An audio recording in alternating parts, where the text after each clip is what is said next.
장강의 붉은 불길이 식기도 전에 천하의 운명은 다시 한번 요동치기 시작합니다. 고전의 깊은 울림을 전하는 꿈꾸는 서재입니다. 지난 이야기, 적벽에서 백만대군을 잃고 구사일생으로 북으로 달아난 조조.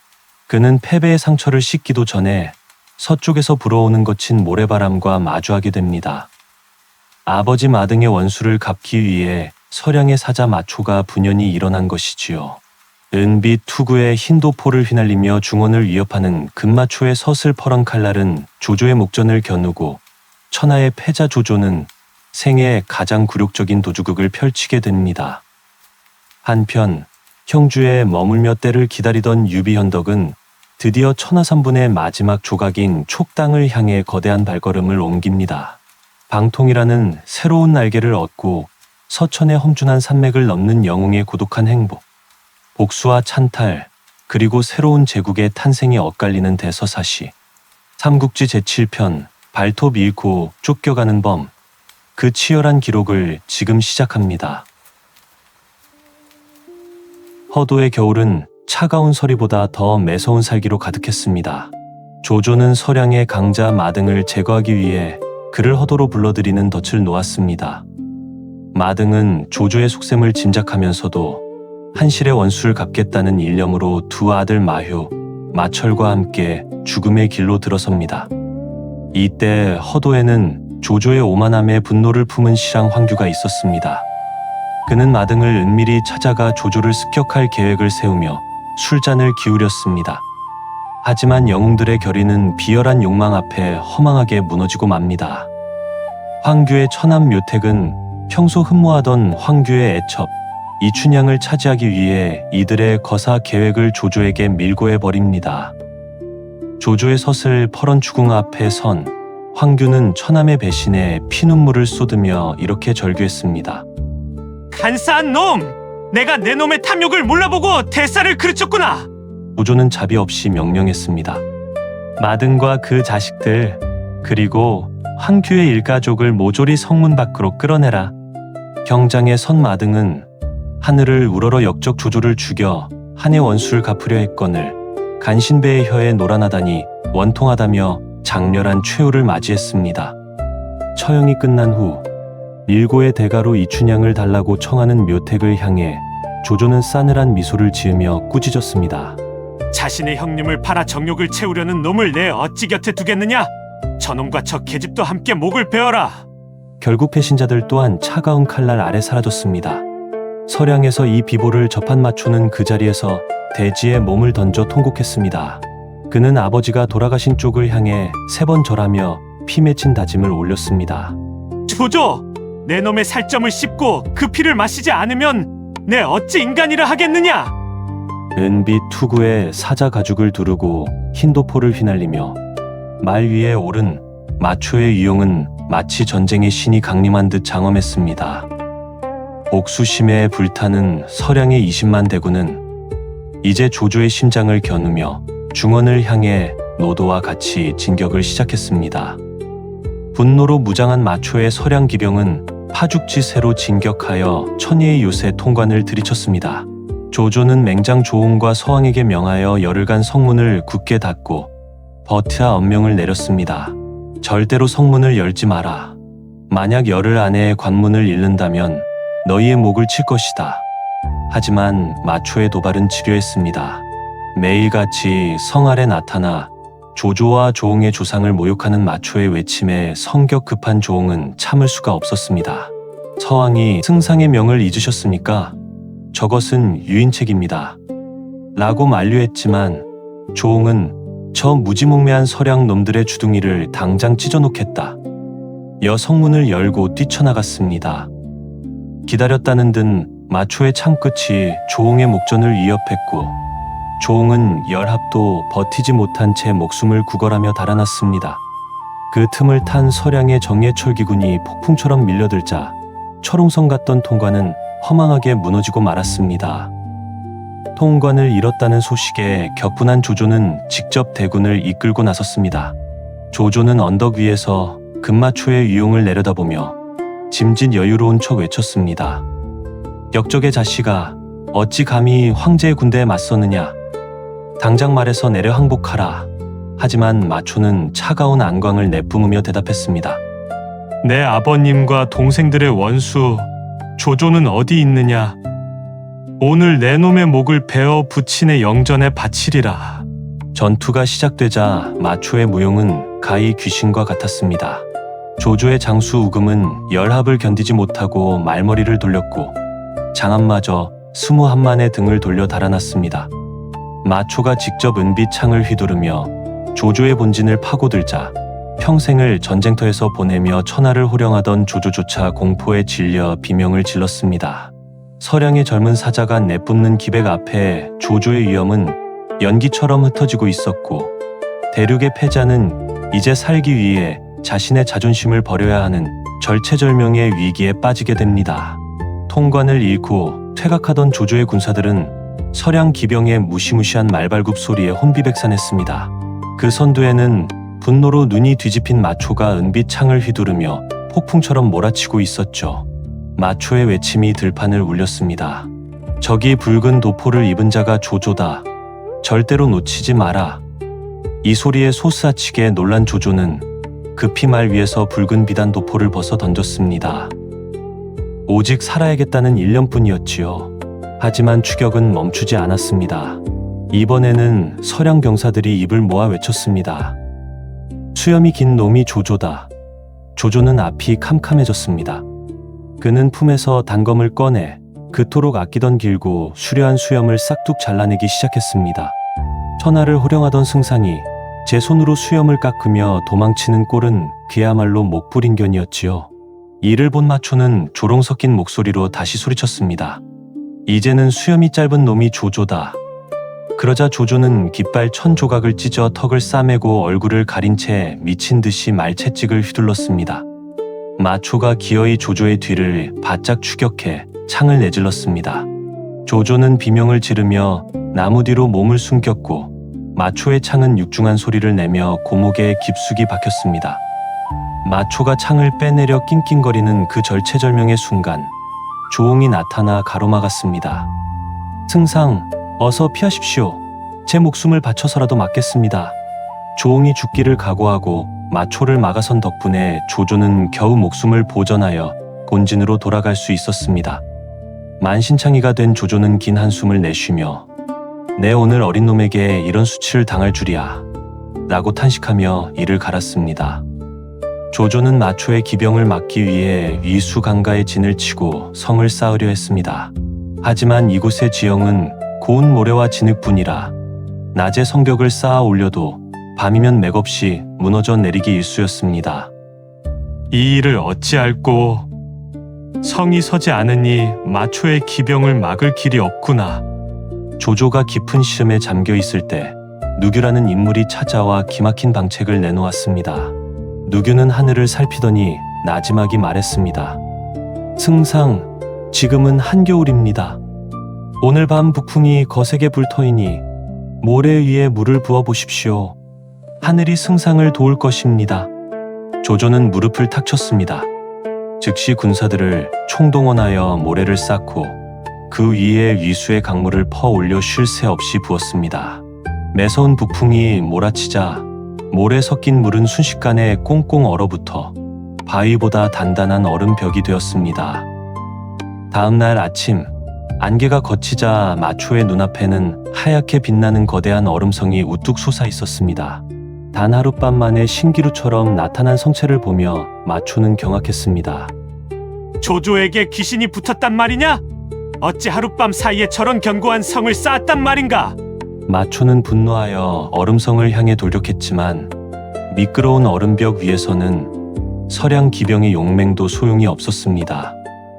성벽 위에서 쏟아지는 조조군의 화살비에 서량군은 큰 타격을 입고 물러나야 했습니다.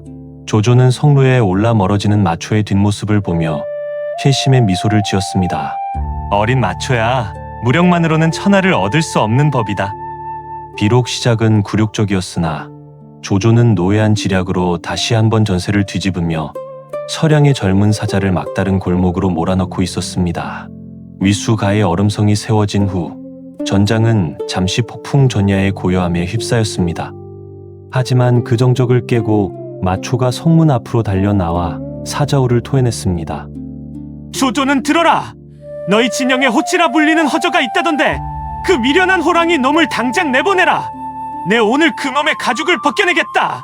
조조의 곁을 지키던 허저는 불같이 화를 내며 말에 올랐습니다. 승상, 저 어린 놈의 버릇을 제가 고쳐놓고 오겠습니다. 허저가 성문을 열고 달려나가자 서량의 사자와 조조의 호랑이가 정면으로 맞붙었습니다. 마초의 은빛 창이 번개처럼 허저의 목을 노리면 허저는 묵직한 칼을 휘둘러 그 기세를 쳐냈습니다.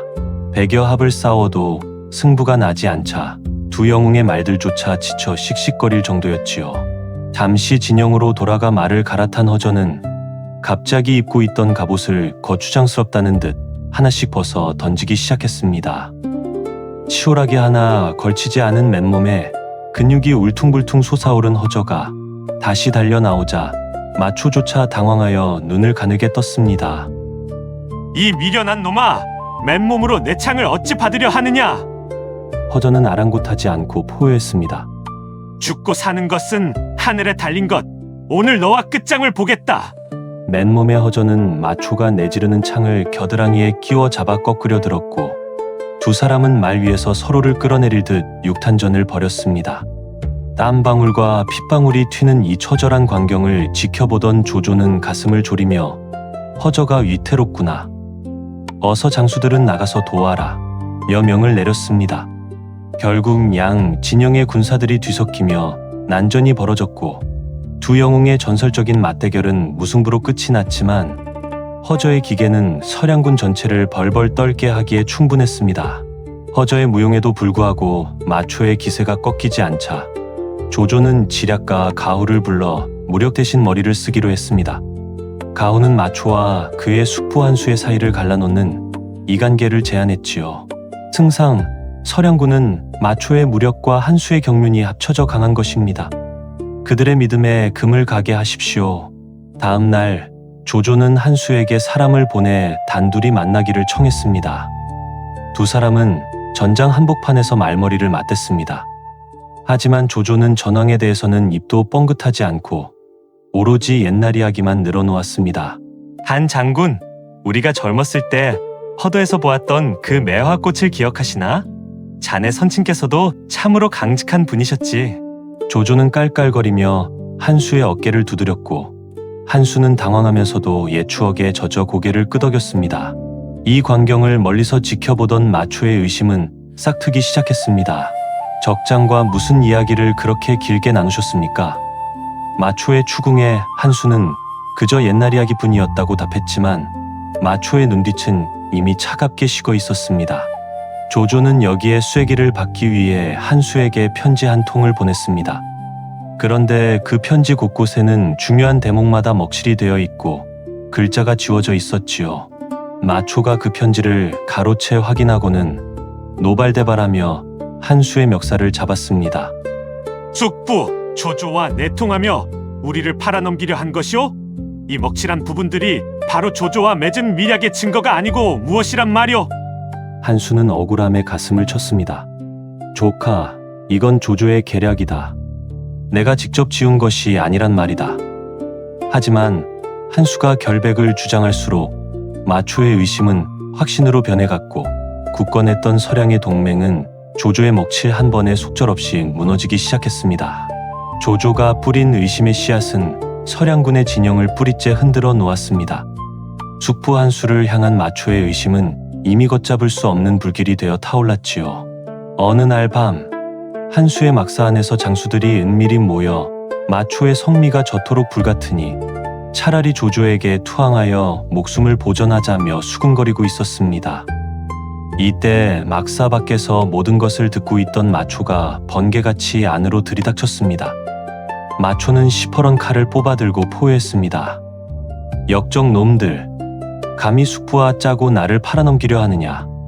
마초의 칼날이 허공을 가르자 한수는 미처 피할 새도 없이 왼팔이 잘려나가며 비명을 질렀습니다.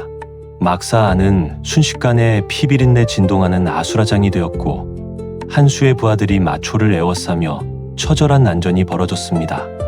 동맹의 결속이 무너진 이 절호의 기회를 조조가 놓칠 리 없었습니다. 조조는 북소리와 함께 대군을 휘몰아쳐 서량군을 사방에서 압박했습니다. 한수와 마초가 서로 칼을 겨누는 사이 조조의 장수들이 폭풍처럼 밀려들어 서량의 정예 기병들을 유린했습니다. 마초는 피투성이가 된 채 사방을 뚫고 나갔으나 이미 전세는 기울어 돌아갈 곳이 없었습니다. 어제의 영웅이었던 마초는 이제 몇 기의 부하만을 거느린 채 황량한 서북방의 이민족 땅으로 도망치는 처량한 신세가 되었습니다. 조조는 멀어지는 마초의 뒷모습을 보며 나지막이 읊조렸습니다. 저 젊은 범이 살아있는 한 중원은 결코 평온할 날이 없겠구나. 서량의 젊은 범 마초가 조조에게 패에 정처 없이 떠돌다 발길을 멈춘 곳은 파촉으로 가는 길목 한중이었습니다. 그곳은 한실의 종친 장로가 오두미도라는 독특한 종교 공동체를 세워 다스리는 기묘하고도 평화로운 땅이었지요. 장로는 스스로를 사군이라 칭하며 백성들에게 쌀 5마를 받고 병을 고쳐주거나 가르침을 주었습니다. 마초가 한중에 들어서자마자 목격한 것은 길가에 세워진 이사라는 작은 집들이었습니다. 그곳에는 쌀과 고기가 가득 쌓여 있었는데 장로는 지나가는 나그네들에게 배고픈 자는 필요한 만큼 먹되 탐욕을 부려 남겨가지는 마라. 그것은 신령님의 뜻을 어기는 것이다 라며 자비를 베풀고 있었습니다. 장로는 마초의 무용을 아까워하며 그를 따뜻하게 맞이했습니다. 마 장군, 조조에게 입은 상처를 이곳에서 씻으시오.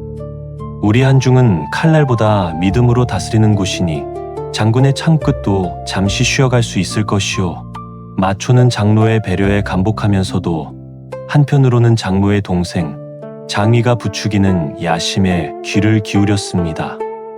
형님, 마초를 얻었으니 이제 유장의 서천을 우리가 먼저 차지해야 합니다. 장로는 처음엔 망설였으나 한중의 평화를 영원히 지키기 위해서는 풍요로운 촉당이 필요하다는 동생의 말에 흔들리기 시작했습니다. 이 무렵 한중의 법도는 엄격하면서도 기이했습니다. 죄를 지은 자가 있으면 곧바로 벌하지 않고 3번까지는 용서하며 스스로 참회하게 하는 삼관수서의 법이 행해지고 있었지요. 장로는 마초에게 장군, 전쟁은 파괴를 위한 것이 아니라 더 큰 평화를 위한 것이어야 하오라고 설파했으나 전장의 사자로 자라온 마초에게 그 말은 낯설기만 했습니다. 한중의 기이한 평화 속에서 마초는 다시 한번 복수의 칼날을 갈기 시작했고 이 움직임은 평온하던 서천의 유장에게 거대한 먹구름이 되어 다가가고 있었습니다. 서량의 모래바람이 잦아들 무렵 천하의 시선은 다시 풍요로운 땅 서천으로 향했습니다. 서천의 주인 유장은 한중의 장로가 침략해올까 전전긍긍하며 겁에 질려 있었지요. 이때 유장의 신하 장송이 한 가지 제안을 합니다. 조조에게 도움을 청해 장로를 견제하십시오. 제가 직접 조조를 설득해 오겠습니다. 장송은 서천 41주의 지형과 군사 기밀이 상세히 적힌 보물 같은 지도를 품에 안고 허도로 향했습니다. 하지만 장송의 외모는 몹시 볼품없었습니다. 키는 작고 이마는 튀어나왔으며 코는 뭉툭했지요. 조조는 이런 장송의 겉모습만 보고 그를 대놓고 멸시했습니다. 장송이 예를 갖추어 인사를 올려도 조조는 눈길조차 주지 않은 채 시골 구석에서 온 놈이 무엇을 안다고 짓거리느냐 하며 오만을 떨었습니다. 화가 난 장송 또한 지지 않고 조조의 아픈 곳인 적벽대전의 패배를 들먹이며 조조를 비꼬았습니다. 승상의 무공이 높다 하나 적격의 불길 앞에서도 그러하셨습니까? 격분한 조조는 장송을 매질하여 쫓아내려 했습니다. 이때 조조의 비서격인 양수가 장송의 재주를 아까워하며 조조가 직접 쓴 병법서인 맹덕신서를 보여주었습니다. 승상의 위엄을 자랑하려는 심산이었죠. 그런데 책을 쓱 훑어본 장송은 코웃음을 치며 말했습니다. 이것이 승상의 저서라고요? 우리 촉당에서는 코 흘리게 아이들도 다 외우는 흔한 예책입니다. 양수가 믿지 못하자 장송은 그 자리에서 토시 하나 틀리지 않고 맹덕신서 전체를 줄줄 외워버렸습니다. 천하의 조조를 지략으로 압도한 순간이었지만 오만함에 눈이 먼 조조는 결국 이 보물 같은 인재와 서천의 지도를 제 발로 걷어차 버리고 말았습니다. 조조에게 모진 매질을 당하고 쫓겨난 장송의 마음은 차가운 얼음장처럼 굳어 있었습니다. 천하를 호령한다는 조조가 이토록 오만하고 사람을 볼 줄 모르다니 이제 중원의 운명도 다했구나. 장송은 욱신거리는 몸을 이끌고 허탈하게 귀갓길에 올랐으나 그의 머릿속에는 오직 유비현덕이라는 이름이 맴돌고 있었습니다. 인의의 군주라 칭송받는 유비라면 과연 자신을 어떻게 맞이할지 확인하고 싶었던 것이지요. 장송이 형주 땅에 발을 들이자마자 놀라운 일이 벌어졌습니다. 형주의 국경에서 장송을 기다리고 있었던 것은 조조의 오만한 병사들이 아니라 은빛 갑옷을 눈부시게 차려입은 상산의 조자룡이었습니다. 조우는 말에서 내려 정중히 허리를 굽히며 말했습니다. 먼 길 오시느라 고생이 많으셨습니다. 주군께서 장 선생의 방문을 손꼽아 기다리고 계십니다. 조우는 장송을 위해 미리 준비한 비단 가마와 따뜻한 차를 내놓으며 정성을 다해 그를 보필했습니다. 장송이 형주성 근처에 다다르자 이번에는 관우와 장비가 군사들을 거느리고 마중을 나와 있었습니다. 형님께서 저 멀리 12밖까지 나가 기다리고 계십니다. 어서 가시지요. 장비의 호탕한 목소리에 장송은 어안이 벙벙했습니다. 성문 앞에 도착하자 유비는 정복을 갖추어 입고 제갈량, 방통과 함께 길가에 서 있었습니다. 유비는 가마에서 내리는 장송의 손을 덥석 잡으며 간곡하게 말했습니다. 선생 같은 대연이 이 누추한 곳을 찾아주시니 유비의 평생에 이런 영광이 없습니다. 조조에게 당한 수모로 깊은 상처를 입었던 장송의 마음은 유비의 따뜻한 눈빛과 진심 어린 환대 앞에 봄눈 녹듯 녹아내리기 시작했습니다. 유비는 장송을 위해 사흘 밤낮을 쉬지 않고 성대한 잔치를 베풀었습니다. 하지만 잔치 내내 유비는 서천의 질이나 군사 기밀에 대해서는 단 한마디도 묻지 않았습니다. 오직 장송의 건강을 염려하고 그의 해박한 지식에 감탄하며 술잔을 권할 뿐이었지요. 장송은 속으로 감탄했습니다. 이분이야말로 진정으로 사람을 품을 줄 아는 영웅이로구나. 내 마음속의 지도를 바칠 주인은 바로 이분이다. 잔치가 막바지에 이를 무렵 장송은 품 안에서 소중히 간직해온 두루마리 하나를 꺼내 유비 앞에 펼쳐 놓았습니다.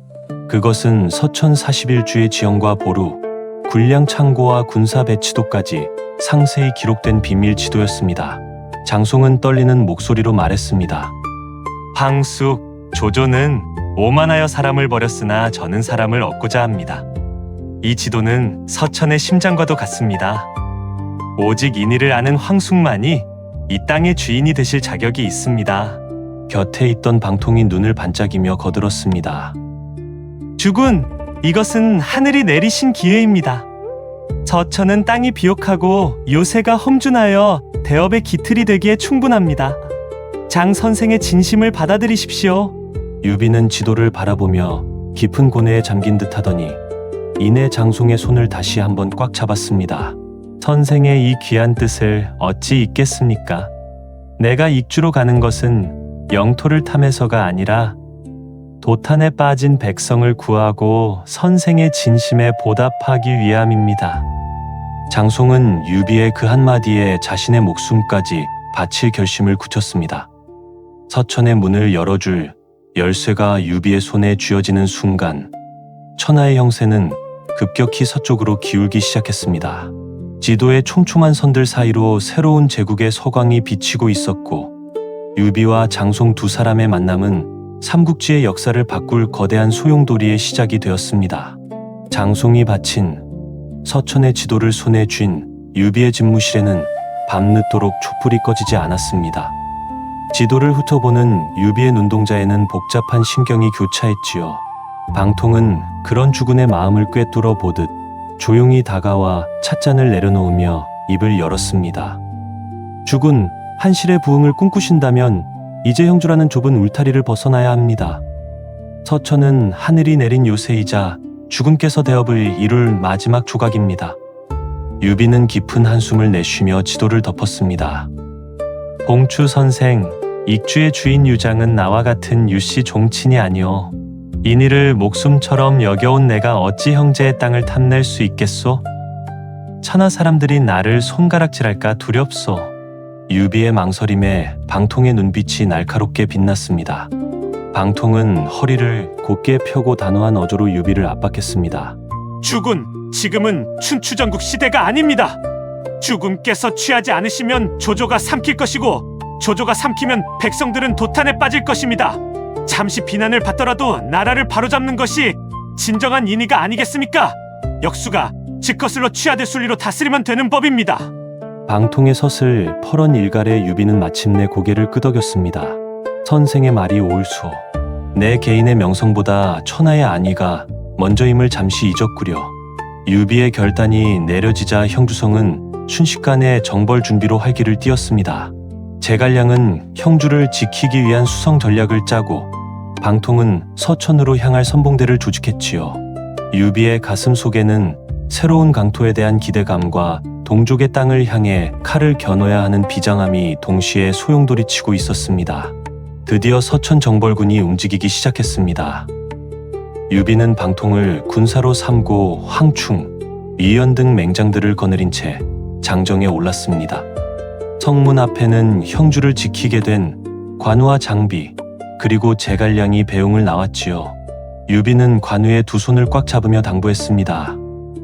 운장, 자네만 믿고 떠나네. 북쪽의 조조와 동쪽의 손권을 경계하며 이곳을 철통같이 지켜주게. 관우는 묵직하게 고개를 숙이며 형님, 걱정 마십시오. 제가 살아있는 한 형주의 깃발은 꺾이지 않을 것입니다. 라며 듬직한 대답을 돌려주었습니다. 제갈량은 유비의 말에 고삐를 잡으며 마지막으로 조언을 건넸습니다. 주군, 서천의 길은 험하고 인심은 알 수 없습니다. 특히 유장의 신하 중에는 지략가가 많으니 매사에 방통선생과 상의하십시오. 그리고 가맹관에 도착하시면 먼저 민심을 얻는 데 주력하셔야 합니다. 유비는 공명의 충심 어린 배웅을 뒤로하고 말채찍을 휘둘렀습니다. 형주의 푸른 들판을 지나 험준한 촉의 산맥으로 향하는 군사들의 행렬은 끝이 보이지 않았습니다. 험난한 잔도를 지나 드디어 가맹관에 도착하자 유장은 몸소 나와 유비를 환대했습니다. 유장은 유비의 손을 잡고 눈시울을 붉히며 형님께서 오셨으니 이제 한중의 장로 따위는 두렵지 않습니다. 라며 반가워했습니다. 하지만 유비의 곁에서 이 광경을 지켜보던 방통과 위원의 눈빛은 달랐습니다. 그들은 유장이 방심한 이 순간이 서천을 단숨에 얻을 기회라고 생각했지요. 환영의 술잔이 오가는 가맹관의 연회장 뒤편으로 피비린내 나는 전쟁의 서막이 소리 없이 다가오고 있었습니다. 유비는 동생처럼 자신을 반기는 유장을 보며 차마 입이 떨어지지 않았지만 이미 역사의 수레바퀴는 멈출 수 없는 곳을 향해 구르고 있었습니다. 가맹관에서의 만남 이후 유비와 유장은 부수구에서 다시 한번 성대한 잔치를 열었습니다. 겉으로는 종친 간의 뜨거운 우애가 넘쳐흐르는 자리였지만 그 이면에는 서늘한 살기가 감돌고 있었지요. 유비의 군사 방통은 이 자리를 서천 정벌의 마침표를 찍을 절호의 기회로 보았습니다. 방통은 은밀히 위원을 불러 나지막이 속삭였지요. 오늘 잔치 도중 내가 신호를 주거든 칼춤을 추는 척하며 유장의 목을 베어라. 그것만이 주군께서 피를 흘리지 않고 서천의 주인이 되시는 길이다. 잔치가 무르익고 술기운이 오를 무렵 이의원이 칼을 차고 연회장 중앙으로 나섰습니다. 이토록 즐거운 자리에 흥이 빠질 수 없으니 제가 건물을 선보여 두 주군을 즐겁게 해드리고자 합니다. 이의원의 칼날이 허공을 가르며 유장의 코앞까지 번뜩이자 위기를 직감한 유장의 장수 장임이 벌떡 일어났습니다. 혼자 추는 춤은 외로운 법. 나도 함께 추겠소. 장임 역시 칼을 뽑아들고 이의원의 칼날을 막아서며 두 사람 사이에는 팽팽한 불꽃이 튀었습니다. 연회장은 순식간에 살얼음판으로 변했습니다.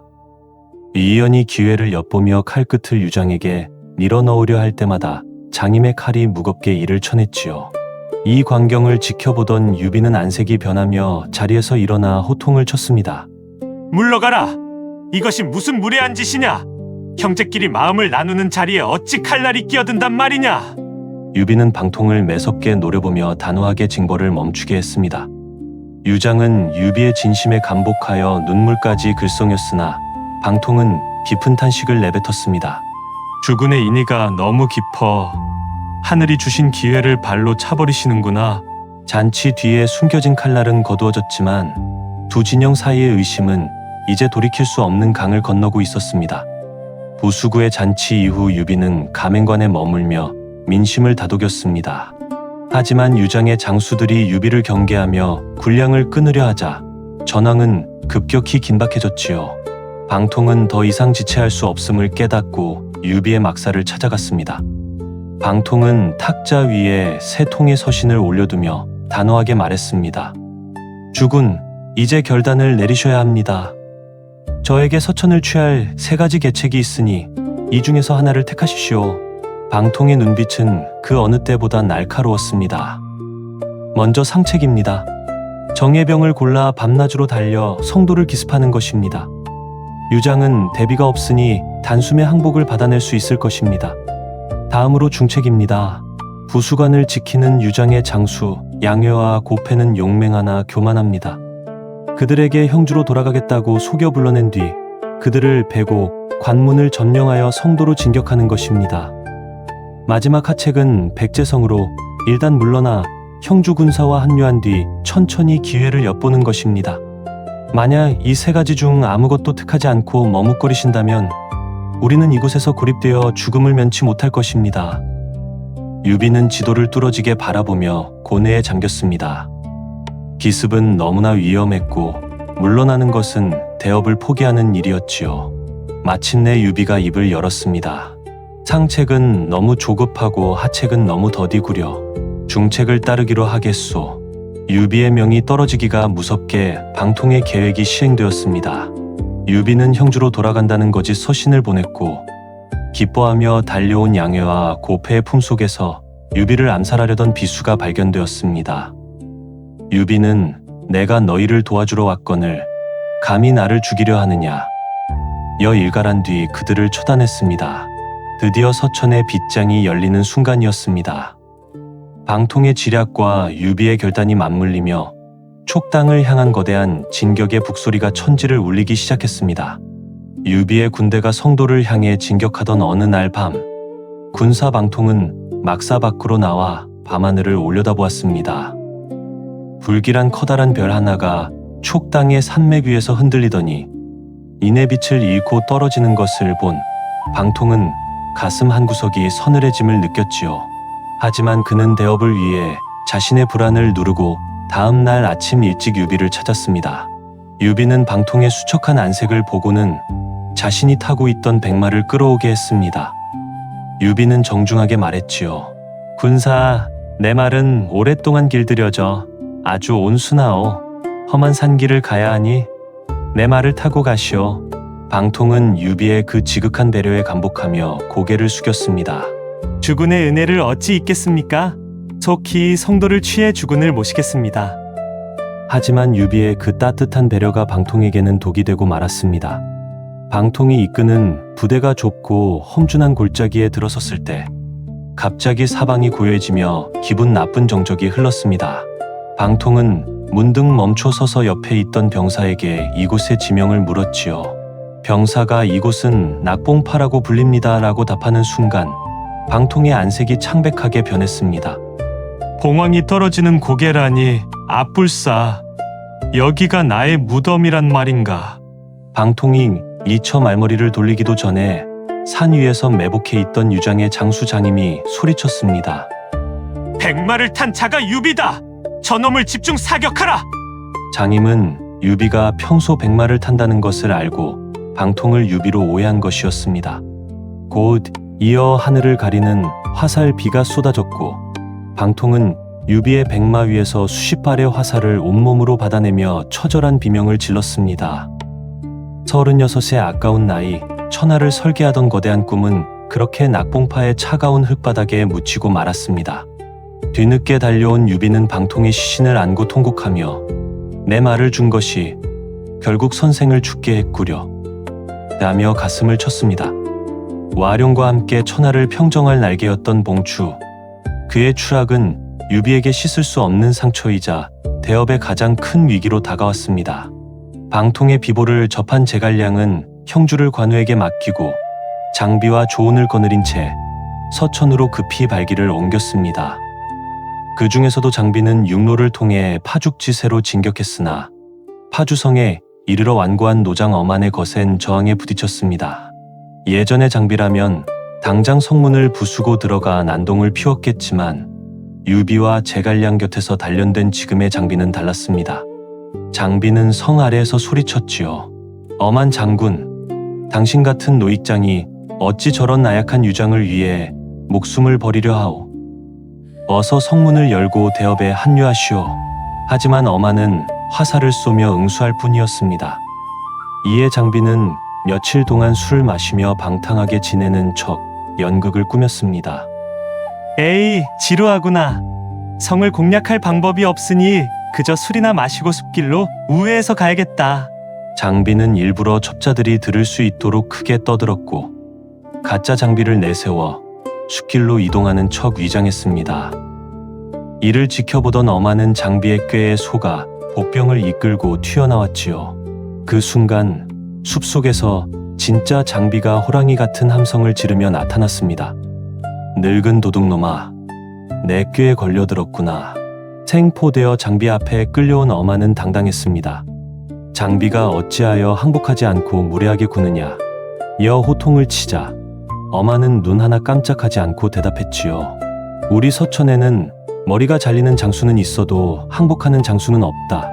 죽이려면 어서 죽여라. 그 기계에 놀란 장비는 갑자기 자리에서 일어나 엄한의 포승줄을 손수 풀어주었습니다. 그리고 정중히 절을 하며 말했습니다. 장군, 제가 무례했습니다. 장군 같은 의인을 몰라보고 함부로 대했구려. 부디 저의 이 진심을 받아주십시오. 장비의 예상치 못한 예우와 진심, 어린 사과에 노장 엄한의 마음도 움직였습니다. 무력이 아닌 덕으로 장수를 얻은 이 사건은 장비가 단순한 용장이 아닌 천하를 품을 진정한 명장으로 성장했음을 보여주는 감동적인 순간이었습니다.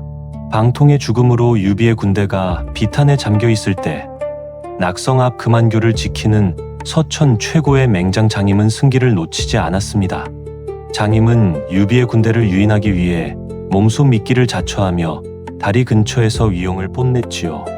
유비는 들어라! 인의를 내세워 형제의 땅을 탐내는 가짜 영웅아! 내 오늘 너희 군사 방통의 뒤를 따라가게 해주마! 장임의 도발에 격분한 장비가 말채찍을 휘두르며 달려나갔지만 장임은 침착하게 군사를 뒤로 물리며 유인책을 썼습니다. 하지만 제갈량의 지략은 장임의 한 수를 앞서 있었습니다. 장임이 유비의 군대를 포위했다고 믿는 순간 사방에서 조은과 장비의 함성이 터져 나왔습니다. 금안교를 사이에 두고 벌어진 처절한 혈투 끝에 장임은 결국 밧줄에 묶여 유비 앞에 끌려오게 되었습니다.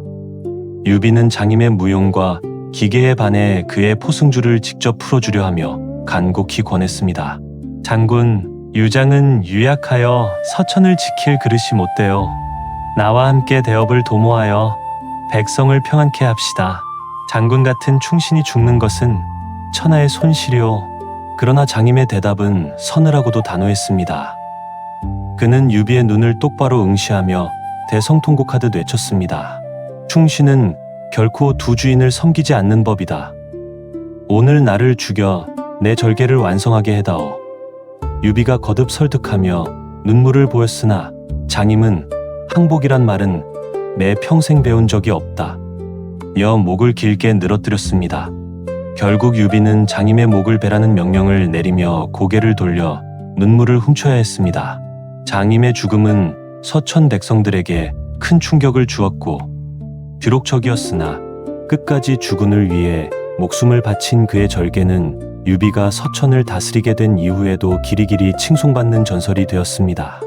성도성이 겹겹이 포위되자 서천의 주인 유장은 성벽 위에서 끝없이 펼쳐진 유비의 군대를 바라보며 깊은 탄식을 내뱉었습니다.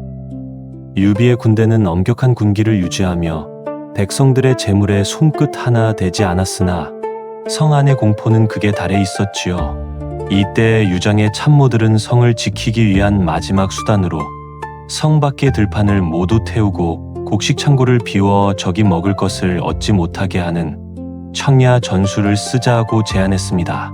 하지만 유장은 고개를 가로저으며 눈물을 흘렸습니다. 내가 백성을 편안케 하려고 이곳의 주인이 되었거늘 어찌 내 한 몸 지키자고 백성들을 굶주림과 불길 속으로 밀어넣겠는가. 그것은 진정 내가 원하는 길이 아니다.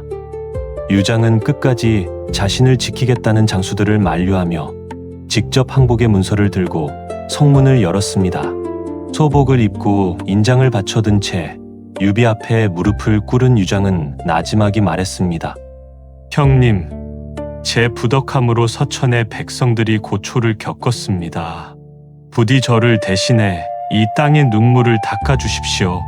유비 역시 말해서 내려 유장의 손을 잡고 함께 통관했습니다. 아우여, 내 어찌 그대의 마음을 모르겠소. 대업을 위해 어쩔 수 없는 선택이었으나 그대의 인자함은 천하가 기억할 것이오. 유비가 성도에 입성하던 날 거리는 환호하는 백성들로 가득 찼습니다. 유비는 유장을 공경히 예우하여 형주로 보내고 서천의 인재들을 파격적으로 등용했습니다. 자신을 비난하던 황권과 유파의 집을 직접 찾아가 손을 잡으며 그대들의 충심을 이제는 나를 위해 써달라고 청하는 유비의 모습에 촉당의 선비들은 진심으로 머리를 조아렸습니다. 이로써 유비는 평생의 수건이었던 자신만의 근거지를 얻어 천하삼분의 거대한 설계도를 완성하게 되었습니다. 서쪽에서 유비가 인이의 나라를 세울 무렵 북쪽의 허도는 조조의 서슬 펄한 권력 아래 숨소리조차 내기 힘든 공포에 짓눌려 있었습니다.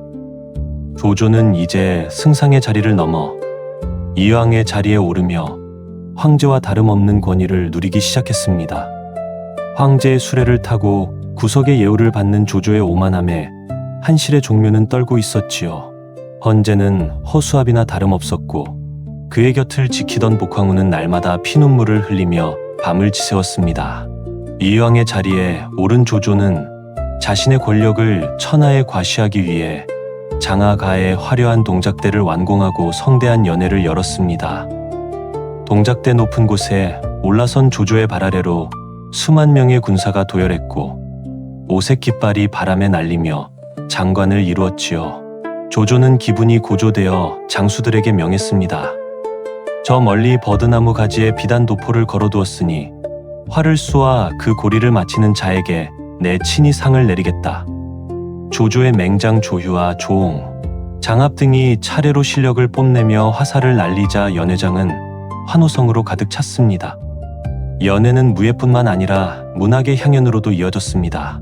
조조는 자신의 아들 조비와 조식에게 동작대를 찬양하는 시를 짓게 했지요. 특히 천부적인 재능을 가진 차남 조식은 붓을 들자마자 거침없이 동작대 불을 써 내려갔습니다. 동작대에 올라 구름 위를 거니니 이왕의 위엄이 팔방에 진동하도다.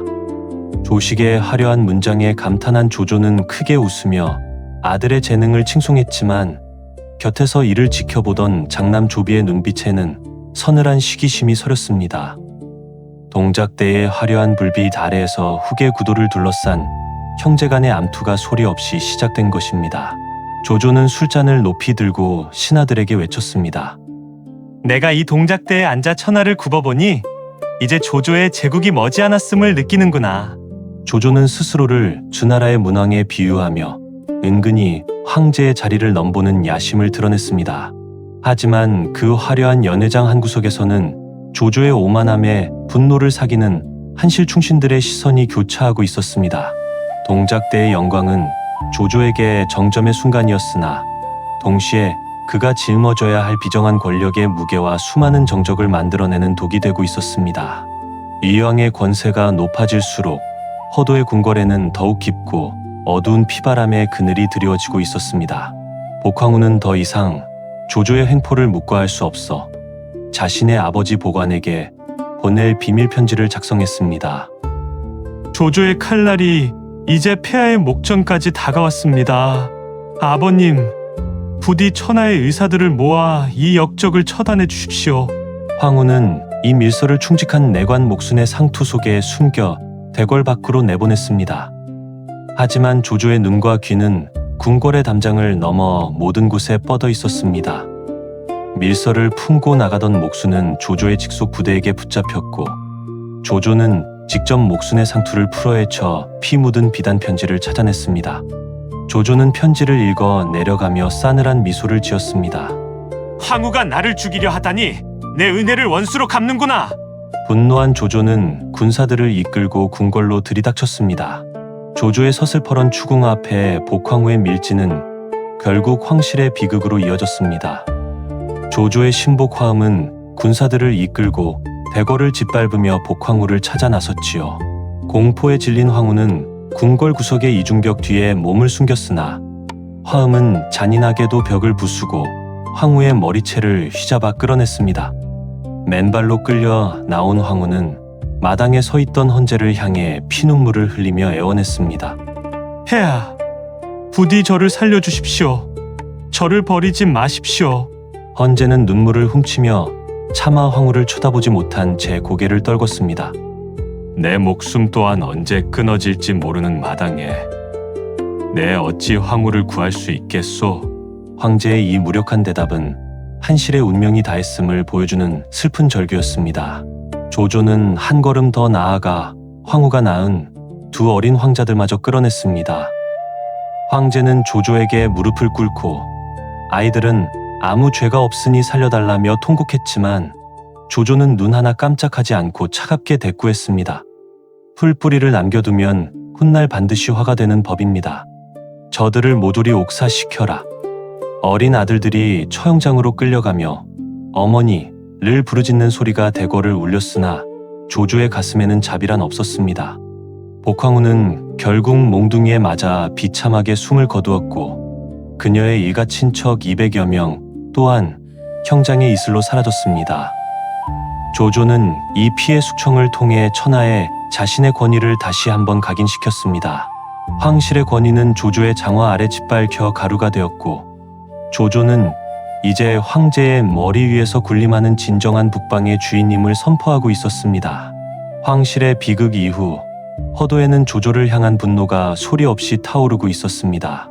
경계와 위왕 등 한실의 충신들은 정월대보름, 화려한 등불 축제를 틈타 거사를 도모했지요. 그들은 지금이 아니면 역적 조조를 처단할 기회가 없다. 여 밤하늘에 솟아오른 불길을 신호로 군사를 일으켰습니다.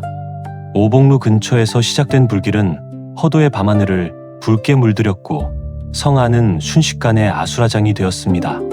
하지만 조조의 대비는 빈틈이 없었습니다. 하호돈의 대군이 성을 겹겹이 에워싸자 한실을 구하려던 의로운 불꽃은 이내 진압되고 말았습니다. 반란을 진압한 조조는 살아남은 모든 관리와 군사들을 장하가로 불러 모았습니다. 그리고 그들 앞에 붉은 깃발과 흰 깃발 2개를 세운 뒤 서늘한 목소리로 말했습니다. 성 안에 불이 났을 때 불을 끄기 위해 밖으로 나간 자들은 붉은 기 아래 서고, 집 안에 가만히 머물며 불을 끌어 나오지 않은 자들은 흰 기 아래 서라. 관리들은 불을 끌어 나간 것이 충성심을 보여주는 것이겠지라고 생각하며 300명이 넘는 이들이 붉은 기 아래로 몰려갔습니다. 그러나 조조의 입가에는 비열한 웃음이 번졌습니다. 불을 끌어 나왔다는 것은 그 혼란을 틈타 반역자들을 도우려 했거나 형세를 살피려 했던 것이다. 저들을 모조리 장하가에서 목패어라. 붉은 기 아래 섰던 이들은 당황하며 억울함을 호소했으나 조조의 칼날은 가차없이 그들의 목을 쳤습니다. 반면 흰 기 아래 선 겁쟁이들에게는 오히려 상을 주며 너희는 적어도 역적 편에 서지 않았으니 내 충성으로 여기겠다며 비꼬았습니다. 진정한 충의를 가려내는 것이 아니라 공포를 통해 복종을 강요하는 조조의 이 비정한 시험은 허도를 깊은 침묵과 절망으로 몰아넣었습니다. 허도의 거리를 붉게 물들였던 반란의 불길이 꺼진 뒤 대궐에는 숨막히는 침묵만이 감돌았습니다. 조조는 이제 더 이상 신하의 예우를 차리지 않았습니다. 그는 황제 앞에 나아갈 때도 칼을 차고 신을 벗지 않는 특권을 당연하게 누렸으며 그의 말 한마디에 조정의 백관들은 마치 설이 맞은 풀잎처럼 고개를 숙였습니다. 조조는 헌제를 향해 싸늘하게 으추렸습니다. 폐하, 천하의 도적들이 아직도 도처에 깔려 있으니 짐이 직접 업군에 머물며 군사를 정비해야겠습니다. 말은 권유였으나 사실상의 통보였습니다. 조조는 자신의 화려한 도성인 업성으로 거처를 옮기며 그곳에 거대한 동작대를 세우고 이왕으로서의 절대 권력을 과시했습니다. 이제 허도의 궁궐은 이름뿐인 황제의 감옥이 되었고 모든 정무는 조조가 머무는 이왕부에서 결정되었습니다. 조조가 행차할 때면 황제만이 사용할 수 있는 붉은 양산과 깃발들이 앞을 가렸고 백성들은 그가 지나가는 길목에 엎드려 감히 눈을 들지 못했습니다. 조조는 동작대 높은 곳에 올라 서쪽과 남쪽을 바라보며 번뜩이는 눈빛을 빛냈습니다. 유비가 서천을 얻고 손권이 강남을 지키고 있다 하나 이 조조의 손바닥 안을 벗어날 순 없다. 조조는 자신의 권위에 도전하는 자는 그가 누구든 심지어 황실의 핏줄이라 해도 가차없이 베어버리는 비정한 통치로 북방을 얼어붙게 했습니다. 인의보다는 공포를, 명분보다는 실리를 택한 유양 조조의 권력은 이제 정점에 달해 있었고 그 서슬퍼런 칼날은 이제 마지막 사냥감을 향해 서서히 방향을 틀고 있었습니다. 중원의 하늘이 조조의 핏빛 권력으로 얼어붙을 때 서쪽 사천의 대지에는 유비 현덕이 일궈낸 인의의 서광이 찬란하게 피어오르고 있었습니다. 성도에 입성한 유비는 드디어 익주목의 자리에 올라 도탄에 빠졌던 민심을 보듬기 시작했습니다. 유비는 자신을 끝까지 거부하며 문을 잠갔던 황권과 유파의 집을 직접 찾아가 대문에 서서 간곡히 청했습니다. 내 그대들의 충심에 깊이 감동했소. 부디 유비를 도와 도탄에 빠진 백성을 구해주지 않겠소? 유비의 지극한 겸손함에 마음을 돌린 초계 인재들은 비로소 마음을 열고 그의 신하가 되기를 자처했습니다. 제갈공명은 엄격하면서도 공정한 법도를 세워 서촉에 흐트러진 기강을 바로잡았고 장비와 조우는 각 군현을 평정하며 촉한의 국경을 공고히 했습니다. 무엇보다 이 시기 천하를 뒤흔든 대사건은 서량의 젊은 범 마초가 유비의 휘하로 들어온 것이었습니다. 조조에게 쫓겨 사지를 헤매던 마초는 유비의 넓은 품 안에서 비로소 안식을 찾았습니다. 유비는 마초의 손을 잡으며 뜨겁게 격려했습니다. 장군, 아버님의 몫을 잊지 마시오. 내 반드시 장군과 함께 조조를 치고 한시를 바로 세울 것이오. 이제 유비는 평생의 수건이었던 자신만의 근거지를 확보하며 제갈량이 제시했던 천하삼분의 거대한 설계도를 마침내 현실로 만들어냈습니다. 하지만 평화의 시간은 짧았습니다. 북쪽의 관문인 한중 땅을 차지한 조조가 언제라도 검각을 넘어 성도를 들이칠 기세로 대군을 집결시키기 시작했기 때문입니다. 유비는 서천의 험준한 산맥을 바라보며 장수들에게 비장하게 선포했습니다. 이제 물러설 곳은 없다. 한중을 지키는 것이 곧 서천을 지키는 것이요. 한실의 불꽃을 살리는 길이다. 한중의 험준한 산악지대를 배경으로 대륙의 두 거인 조조와 유비가 운명을 건 마지막 결전을 예고하며 삼국지 제7편의 장대한 막이 내리고 있었습니다. 장하의 핏물이 강바람에 씻기고 성도의 성벽 위로 새로운 영웅의 깃발이 펄럭이는 시간. 고전의 깊은 울림을 전하는 꿈꾸는 서재입니다. 우리는 이번 제7편을 통해 복수의 화신이 되어 조조를 벼랑 끝으로 몰아넣었던 마초의 비장한 기계와 그를 이간계로 꺾고 이왕의 자리에 올라 황실을 유린한 조조의 비정한 권력을 목격했습니다.